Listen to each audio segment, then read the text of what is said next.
1 February 2025 ndadzoka zvekare muri yeZimbabwe nema-updates manyama. Vanhu vari kuda kunyatsonzwisisa kuti chii chakaitika kuSADC. Kwaitaurwa nezvechii paSADC summit yakaitwa muZimbabwe Nezuro. Saka chekutanga ndechekuti nyaya yange chitenderere kunzi Hichilema haana kuuya. Aiwa, kuuya hatori naye ndagara kuZimbabwe hauye. Mukamuno munozongomutorowo foto, mumbomutorowo selfie. I think musi wachauya kuchazara. Haini nyaya dzavo, havanozivana kuti why vasingagari vatsika kuno. Saka nyaya iri panapa pari kunzi SADC leaders propose joint sitting with EAC to tackle DRC rebel crisis. Ndo nyaya yacho mabudire yakaitwa kana kuti zvavakanyatsowirirana kuti vaite, because nyaya iripo ndeyekuti vari kudedzera kuti ceasefire. Ngatisadaro South Africa ndo yanga itori pama1 nokuti ndo yakaurayiwa muraro masoja ayo akawanda, makazviona Malawi ikaurayirwa 3 masoja. Saka nyaya dzakadaro hadzisi nyaya dzekutamba nadzo, inyaya yekuti anenge anotori ma1 chaiwo chaiwo anenge atopo ipapa. Saka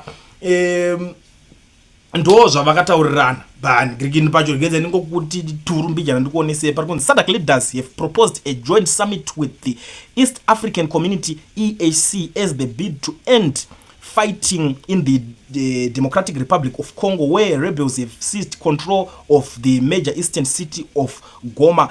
A communique of the SADC leaders extraordinary summit held in Harare on Friday repeated calls for a ceasefire. Summit called for an immediate joint summit of SADC and EAC to deliberate on the way forward regarding the security situation in the DRC, the communique said. Saka nyaya iripo anoona kuti timu riri kuside iko kwa vanhu vakaita sana Rwanda vasi muSADC ya eto dzimwe nyika ndo dzacho dziri kunzi ngavachiuya titese tigare pasi titaurirane community dzacho dzeikoko tionesana kuti tozvifambisa sei toita sei. Ende unozwa kuti izvo zvacho hazvipere musho kwanyatsotarisa kuri kungoitwa zvese zvese vanhu vari kukwadzanwa wazviona. Saka kukwadzana ikoko hazvichanakidze manje, because muchinda weya takada mutarisa wokurwanda akatooma musoro pachake makamutarisawo paipa ende haana kana chaanoteerera chinobva kuSADC, because vane kavo vanoshanda nako kagurupika ndoko ari kudedzwa kunzi chiuya imese titese titaurirane titese ceasefire tinyatsonzwisisana kuti chingava chii chiri kumbonyatsonetsa pokwanisa kunge pachiwanikwa way forward. Ndo zvinhu zvavakataurirana kuti vange vachizobudirira kuti vange vachiita. Asi ameno regedza timboona, because kazhinji kacho pakatadza kuwirirana paceasefire papo wotongoreva kuti moto wakutongoenderera mberi pakutongobvaruranwa manje. Ende matangire etu nyaya tokadaro ndopo nozonzwa nzi yatohondo chaiyo. Saka hadzisi nyaya dzekuti munonyanyisa kuda kudziignore stereki, because kana chikanzi chaputika unongozviziva kuti moto ukabvira paside newe unotonzwawo hiti yacho, unoona kutotsva futi. Ndo zvinhu zvacho maitikira zvinenge zvichiita. So tiri papo ndabva ndasanganawo neimwe nyaya panapa Whitney Chivayo.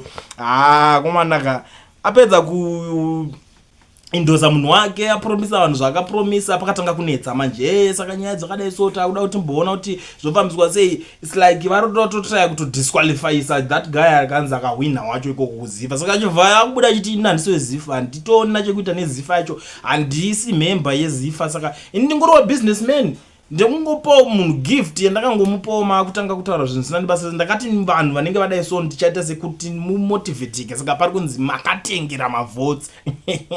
Chivayo wacho ari kuzopindura panapa ari kuti it has come to my attention that an alleged petition is being intended for submission to FIFA through social media, alleging that my public pledge to support Zifa under the leadership of Kobile Magwizi constitute vote buying and violates the FIFA code of ethics. I refute these allegations, which are baseless, misleading and totally unfounded. My commitment to Zimbabwean football has always been driven by a desire to see the sport thrive and reach its full potential, not by any ulterior moves to influence electoral outcomes. I must emphasize that the FIFA Code of Ethics, specifically Article 20 and 21, governs the offering and accepting of gifts or benefits by individuals bound by the code. I am not bound by the code, as I am neither a Zifa official, board member nor councillor. My contributions are those of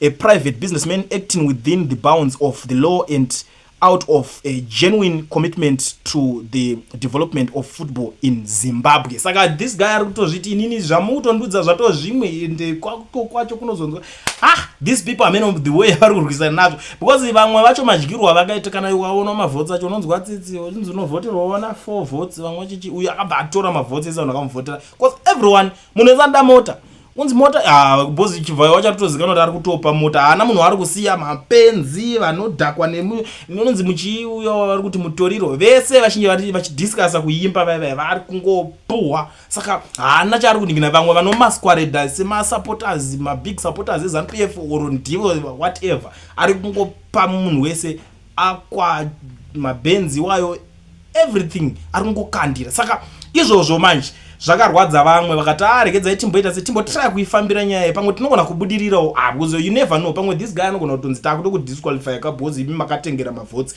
I don't know kuti zvichafamba sei ipapo, but chandingangotaura nje timu yacho ine nharo zvayo ainzwisisike kuti inenge inoda kuita sei, ainzwisisike kuti inenge ichida kunyatsoti inobuda nepapi, because chakanyatsoitika nje kuti magaya ndiwo vaida kuti apindeka, magaya ndobva anosangana nezvaakasangana nazvo, ende iko zvinezvi life iri kutomutochawo futi magaya zvakatooma kapaya. Unongonzwa kuti nhasi adai mangwana adai kuswera mangwana adai kuswera mangwana zvazodai chechi yazodai, so haisiyabvumidzwa kuti ngeichibudisa zvinhu zvayo paTV, you know, zvinhu zvakaita seizvozvo zvinhu zvekuti zvinorwadza, but plan B vanenge vagara vanayo. Oze vanenge ne plan yevari kudazvo, vari kuda kutraya kuachiva through ikoko kunana Zifa ikoko. They know kuti matenda anogona kuzodzoka in return kuti alright iri Zifa gadzirwe stadium ada ku mazvona. Saka hakuna munhu anongoita zvinhu mahara. Inwe ndo nyaya dziri kuitika madzadiwa. Handisi kuziva kuti munozvitoro sei nyaya idzodzidzi. Ndakanda ngoti ndingodarika uno ipanapa ndichingokuzivisai zvinhu zviri papo kuti Chivayo arwadziwa zvisingaita akubuda chiti ndingoriwo munhu wemabusiness inini just this amen. Tell me what you think in the comment section. Kana uchinge uri munhu anofarira kutaura audios uchida kutaura something, uchida kuti voice rako vanhu vanzwewo about anything that is happening in Zimbabwe, ndichasiya number pa screen. Kana uchinge uri comment section, komenda enda tovhura comment section ndinzwa mafungiro enyu papa. Mamwe mapolicies aite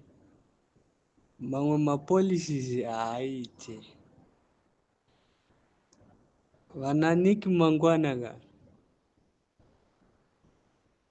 murikutadza kuadvisa chindomundomu chenyu icho zvakanaka. Dai manyatso advisa chindomundomu chenyu icho zvakanaka, because 2030 yamuri kutaura nezvayo tinosvika kupi?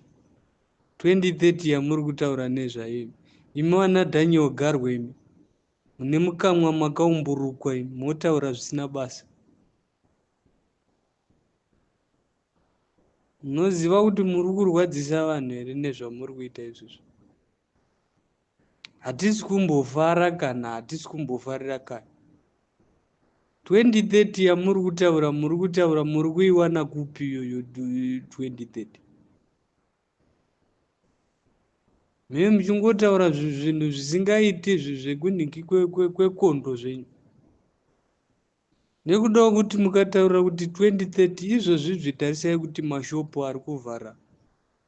Mashopu ari kuvhara vana OK, vana TM, vana N Richards. Saka vanhu vachararama nei? Vachararama uye vachitenga kupi? Sei? Imi ndo pamwe muchitaura kuti 2030. Hamusi kuona kuti muri kunyangadza nyika?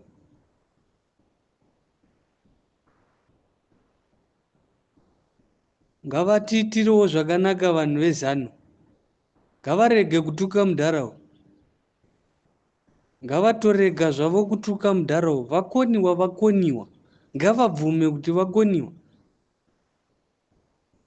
Vanhu chavari kuzonanga kuti ngavabve vanhu vacho vese, zvoreva kuti zvese hapana kana anofunga zvinhu kwazvo, zvese zvituta zvavanhu.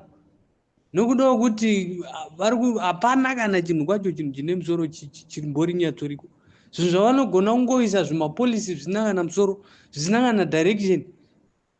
Vanoda kuti vanhu vararame chirudzii? Vanoda kuti vanhu vararame sei? Zvino vanhu vari kurarama nekutengesa ndo zvinhu zvavari kurarama nazvo. Kana vakutaura kuti vanoda mapepasi, saka vanoda kuti vanhu vacho vararame sei?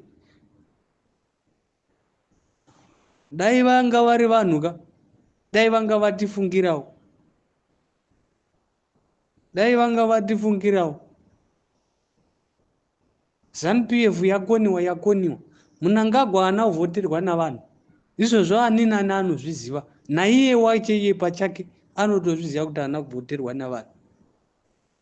Why achinyanya kutiomesera kudai? why achiomesera vanhu kudai? Izvozvi nekufa chaiko chaiko vanhu tichapera nekuda kuti haana kana plan dzake ndedzekungohumana kutaura zvinhu zvisina kana musoro. Tine tichingotaurirwa musoro wambuya vako zvakazenge tichazodhila navo. Moda kudhila navo instead yekuti mudhile nematambudziko ari kusangana navanhu, moda kungodhila navanhu chete. Vanhu vanenge vachitaura chokwadi ndo pamunomhanya ikoko, kumhanya kuti mutaure kuti toda kuzodhilana namazita vacho, nokuda kuti muri kutaurirwa chokwadi. Itai mushe imi vanhu vezanu imi. Itai mushe imi vanhu vezanu imi. Dai zvanga zvagona Rwanda president dai anga achikwanisa, dai angaunza pfuti dzacho kuno. Dai angaunza pfuti dzacho kuno, because kusiri kufa ndekupi. Kusiri kufa ndekupi.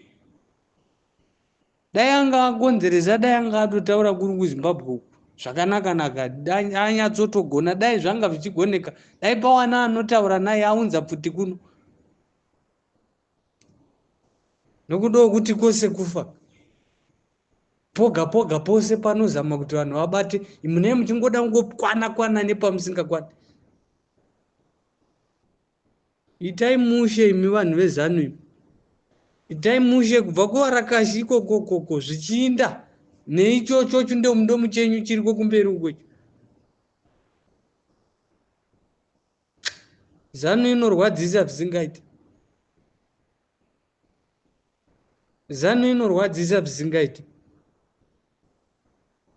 Nekuda kuti zvese hapana kana chinhu kwacho, hapana kana chine musoro kana, hamuna kana chinhu kwacho chamunofunga. Chenyu kungoda kungovharidzira neumbavha. Pamataurirwa chokwadi kunzi ngachiinde chindomudomu ichi, hapana zvine musoro zva, nemi maadvisor acho rovai pasi, because mese hamuna kana chinhu chine musoro chamuri kutibatsira nacho. Muri kutibatsira nei? Une uchitoona varume vakuru vane matai, muchisunga matai, muchisorosunga matai zvisina kana chazvomboshanda. Matai ekuinda kumaofisi, kwekuinda kunoswera kana dziri mbanje muri kudziwanza, kana uri mutoriro kana dombo muri kuwanza. Nyika iri kutambura vanhu vari kusvikorotiza. Zvinhu zvakawandisa hatingakwanisi kuzvipatsanura zvese, nekuda kuti tinotova nehasha kuti unyatsobata apa unobata uchisiya, because pane pamwe pandatosiya pandisina kutaura nezvapo. Izvozvi Donald Trump paakakanzura zvemapiritsi eedzi, vanhu vanotopera kakupera kufa, nokuda kuti chindomudomu chedu ichochi hachina kana zvine musoro, hapana kana zvinozikamwa.